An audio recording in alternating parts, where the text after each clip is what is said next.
کا دستور، دین نبی کا دستور، کتاب اللہ کا منشور، اہل حدیث کے دو اصول، اطیعوا اللہ و اطیعوا الرسول۔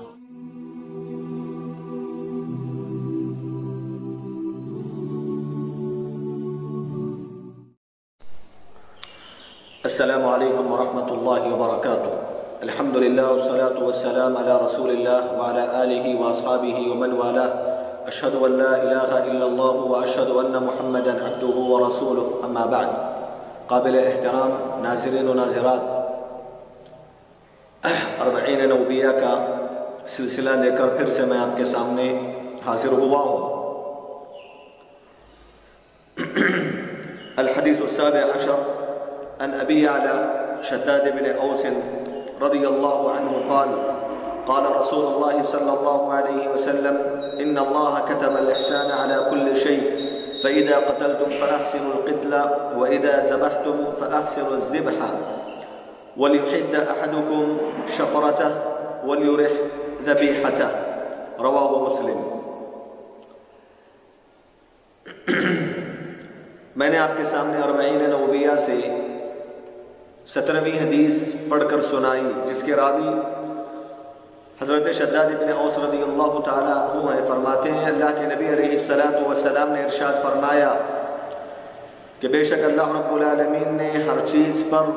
احسان کو فرض قرار دیا ہے، بس جب بھی تم کسی کو قتل کرو رفق کے ساتھ، احسان کے ساتھ قتل کرو، اور جب بھی تم کسی جانور کو ذبح کرو اچھے سے ذبح کرو، اور تم میں سے کوئی اپنے چاقو کو تیز کر لے اور اپنے ذبیحہ کو راحت پہنچائے۔ صحیح مسلم کی یہ روایت ہے۔ اس حدیث کے راوی حضرت شداد بن اوس، جن کا مختصر تعارف یہ ہے، آپ کا نام شداد بن اوس بن ثابت الخزرجی الانصاری، آپ انصاری صحابہ میں آپ کا شمار ہوتا ہے، قبیلے خزرج سے آپ کا تعلق تھا، اسی لیے خزرجی کہلائے۔ آپ کی کنیت ابو یعلا ہے۔ آپ کے فقہ، آپ کا علم کے مقام اور مرتبے سے متعلق خالد ابن معدان رحمہ اللہ نے کہا تھا لن يبقى بالشام احد كان اوثق ولا افقه ولا ارضى من عبادة بن الصامت وشداد بن اوس، کہ ملک شام کے اندر عبادہ ابن صامت اور شداد ابن اوس سے زیادہ کوئی فقیہ نہیں تھا، کوئی قابل بھروسہ علم کے معاملے میں کوئی نہیں تھا۔ عبادہ بن صامت رضی اللہ تعالی عنہ شداد بن اوس کے علمی مقام اور مرتبے سے متعلق یہ بات کہتے ہیں کانا شداد ممن اوتی العلم،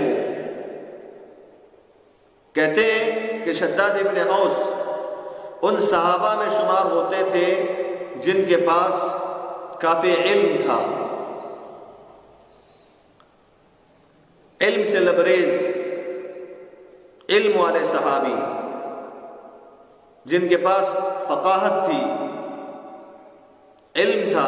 ان لوگوں میں حضرت شداد بن اوس رضی اللہ تعالیٰ عنہ کا شمار ہوا کرتا تھا۔ آپ کی عبادت کے معاملے میں امام ابن الاثیر رحمہ اللہ کہتے ہیں کان شداد بن اوس کثیر العبادہ والورع والخوف من اللہ تعالی، کہ شداد بن اوس رضی اللہ تعالیٰ عنہ بہت زیادہ اللہ تعالیٰ کی عبادت کرنے والے صحابی رسول تھے، بہت زیادہ تقوی والے، ورع والے، اللہ رب العالمین سے خوف کھانے والے صحابی رسول تھے۔ آپ کی وفات فلسطین میں سن 50/8 سن ہجری میں ہوئی۔ ان اللہ کتب الاحسان علی کل شیء، اس حدیث کے مقام اور مرتبے سے متعلق امام نووی رحمۃ اللہ علیہ کہتے ہیں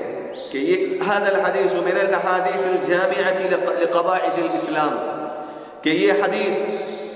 ان احادیث میں سے ہے جو اسلام کے سارے قواعد کو اپنے اندر سمیٹے ہوئے ہیں۔ یہ حدیث اسلام کے قواعد کو جمع کیے ہوئے ہے، یہ حدیث اسلام کے اصول اور قواعد کو اپنے اندر سمیٹے ہوئے ہے۔ وہ اس لیے کہ اس حدیث کے اندر احسان کو فرض قرار دیا گیا، ہر چیز کے ساتھ احسان کرنے کا حکم دیا گیا، حتیٰ کہ حیوانات کے ساتھ بھی، جانوروں کے ساتھ بھی احسان کرنے کی اس حدیث میں پیارے نبی علیہ السلام نے تعلیم دی ہے۔ اس حدیث کی شرح مختصر یہ ہے، پیارے نبی صلی اللہ علیہ وسلم نے فرمایا ان اللہ کتب الاحسان علی کل شیء۔ کتب، یہاں کتبہ سے مراد فرض قرار دینا، واجب قرار دینا، یعنی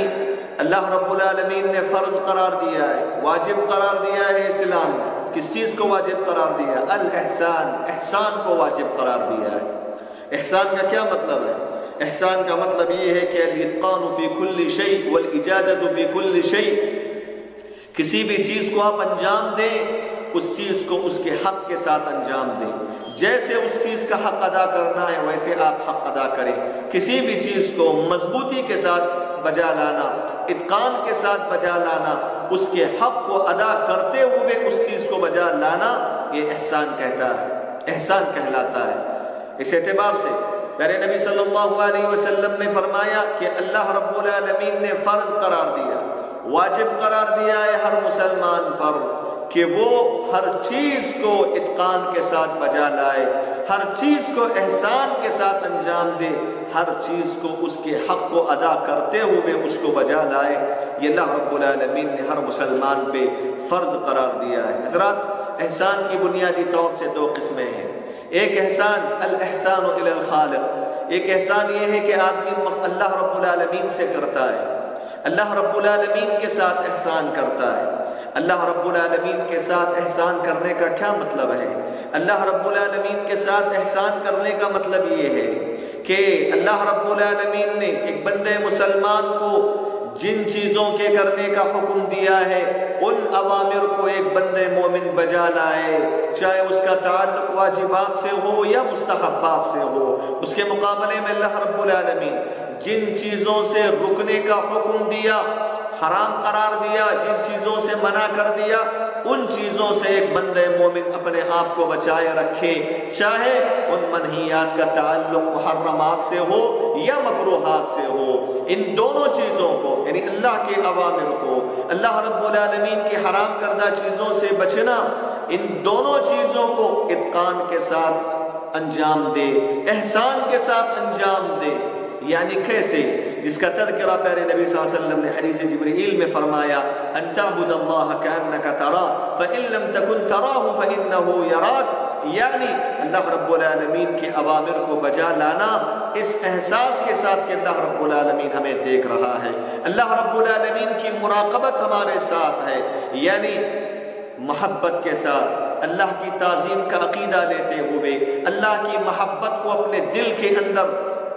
پیدا کرتے ہوئے، اخلاص کے ساتھ نبی علیہ السلام کے بتائے ہوئے طریقے کے مطابق اور اخلاص کے ساتھ عبادت کو انجام دینا، یہ احسان کہلاتا ہے۔ اللہ نے جن چیزوں سے روکا ہے ان چیزوں سے اس لیے ہم رکیں کہ اللہ رب العالمین ہمیں دیکھ رہا ہے، قیامت کے دن اس کا حساب اللہ تعالی ہم سے لے گا، اور اللہ ہم سے خوش ہو جائے، اللہ ہم سے راضی ہو جائے۔ اس اخلاص و للہیت کے ساتھ آدمی محرمات اور مکروہات سے اپنے آپ کو